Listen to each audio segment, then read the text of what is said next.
ಕಳೆದ 4 ತಿಂಗಳ ಹಿಂದೆ ಸುರಿದ ಮಳೆಗೆ ಕೋಟಂಬಳ್ಳಿ ಹಾಗೂ ಗೂಳಿಪುರ ಗ್ರಾಮಕ್ಕೆ ಸಂಪರ್ಕ ಕಲ್ಪಿಸುವ ಮಾರ್ಗ ಮಧ್ಯವಿರುವ ಉಪ್ಪುಲಿಂಗಕಟ್ಟೆ ಸಂಪೂರ್ಣವಾಗಿ ಭರ್ತಿಯಾಗಿತ್ತು. ಕೊಳವೆ ಬಾವಿಗಳಲ್ಲಿ ಈಗ ನೀರಿನ ಪ್ರಮಾಣ ಕಡಿಮೆಯಾಗುತ್ತಿರುವ ನಿಮಿತ್ತ ಕಟ್ಟೆ ಬಳಿ ಇರುವ ಅಕ್ಕಪಕ್ಕದ ರೈತರು ಜಮೀನಿಗೆ ನೀರನ್ನು ಮೋಟಾರ್ ಮೂಲಕ ಹರಿಸಿಕೊಳ್ಳುತ್ತಿದ್ದಾರೆ. ಈ ವೇಳೆ ಕಟ್ಟೆಯಲ್ಲಿ ಅರ್ಧ ಭಾಗ ನೀರು ಕಡಿಮೆಯಾಗಿದ್ದ ಹಿನ್ನೆಲೆ ಕಟ್ಟೆಯೊಳಗೆ ಸುಟ್ಟ ಸ್ಥಿತಿಯಲ್ಲಿರುವ 2 ಬೈಕ್ ಹಾಗೂ ಒಂದು ಗೋಲಕ ಕಾಣಿಸಿಕೊಂಡಿದೆ.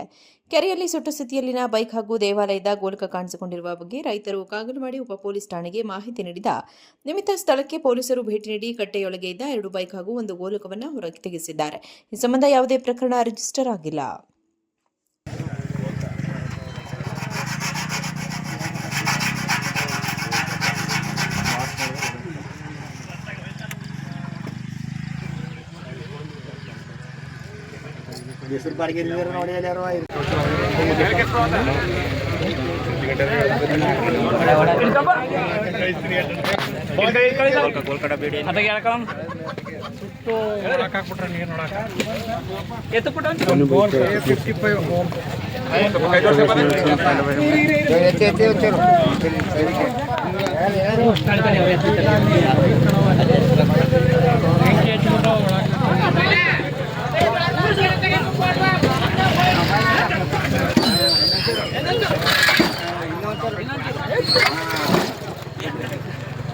ಕಳೆದ 4 ತಿಂಗಳ ಹಿಂದೆ ಸುರಿದ ಮಳೆಗೆ ಕೋಟಂಬಳ್ಳಿ ಹಾಗೂ ಗೂಳಿಪುರ ಗ್ರಾಮಕ್ಕೆ ಸಂಪರ್ಕ ಕಲ್ಪಿಸುವ ಮಾರ್ಗ ಮಧ್ಯವಿರುವ ಉಪ್ಪುಲಿಂಗಕಟ್ಟೆ ಸಂಪೂರ್ಣವಾಗಿ ಭರ್ತಿಯಾಗಿತ್ತು. ಕೊಳವೆ ಬಾವಿಗಳಲ್ಲಿ ಈಗ ನೀರಿನ ಪ್ರಮಾಣ ಕಡಿಮೆಯಾಗುತ್ತಿರುವ ನಿಮಿತ್ತ ಕಟ್ಟೆ ಬಳಿ ಇರುವ ಅಕ್ಕಪಕ್ಕದ ರೈತರು ಜಮೀನಿಗೆ ನೀರನ್ನು ಮೋಟಾರ್ ಮೂಲಕ ಹರಿಸಿಕೊಳ್ಳುತ್ತಿದ್ದಾರೆ.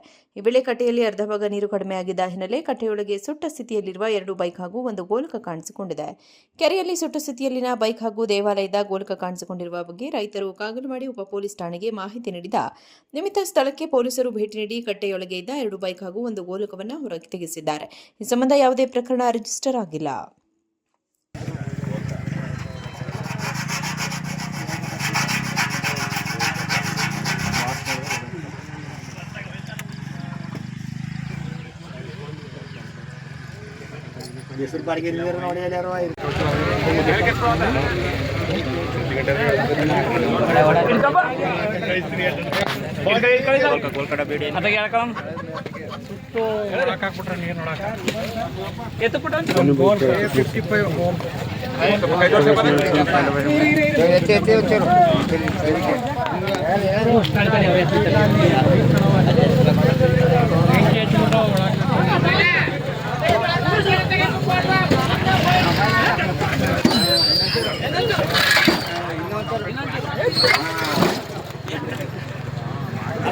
ಕಳೆದ 4 ತಿಂಗಳ ಹಿಂದೆ ಸುರಿದ ಮಳೆಗೆ ಕೋಟಂಬಳ್ಳಿ ಹಾಗೂ ಗೂಳಿಪುರ ಗ್ರಾಮಕ್ಕೆ ಸಂಪರ್ಕ ಕಲ್ಪಿಸುವ ಮಾರ್ಗ ಮಧ್ಯವಿರುವ ಉಪ್ಪುಲಿಂಗಕಟ್ಟೆ ಸಂಪೂರ್ಣವಾಗಿ ಭರ್ತಿಯಾಗಿತ್ತು. ಕೊಳವೆ ಬಾವಿಗಳಲ್ಲಿ ಈಗ ನೀರಿನ ಪ್ರಮಾಣ ಕಡಿಮೆಯಾಗುತ್ತಿರುವ ನಿಮಿತ್ತ ಕಟ್ಟೆ ಬಳಿ ಇರುವ ಅಕ್ಕಪಕ್ಕದ ರೈತರು ಜಮೀನಿಗೆ ನೀರನ್ನು ಮೋಟಾರ್ ಮೂಲಕ ಹರಿಸಿಕೊಳ್ಳುತ್ತಿದ್ದಾರೆ. ಈ ವೇಳೆ ಕಟ್ಟೆಯಲ್ಲಿ ಅರ್ಧ ಭಾಗ ನೀರು ಕಡಿಮೆಯಾಗಿದ್ದ ಹಿನ್ನೆಲೆ ಕಟ್ಟೆಯೊಳಗೆ ಸುಟ್ಟ ಸ್ಥಿತಿಯಲ್ಲಿರುವ 2 ಬೈಕ್ ಹಾಗೂ ಒಂದು ಗೋಲಕ ಕಾಣಿಸಿಕೊಂಡಿದೆ.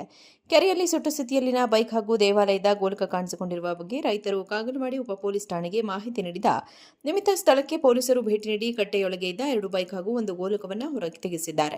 ಈ ಸಂಬಂಧ ಯಾವುದೇ ಪ್ರಕರಣ ರಿಜಿಸ್ಟರ್ ಆಗಿಲ್ಲ.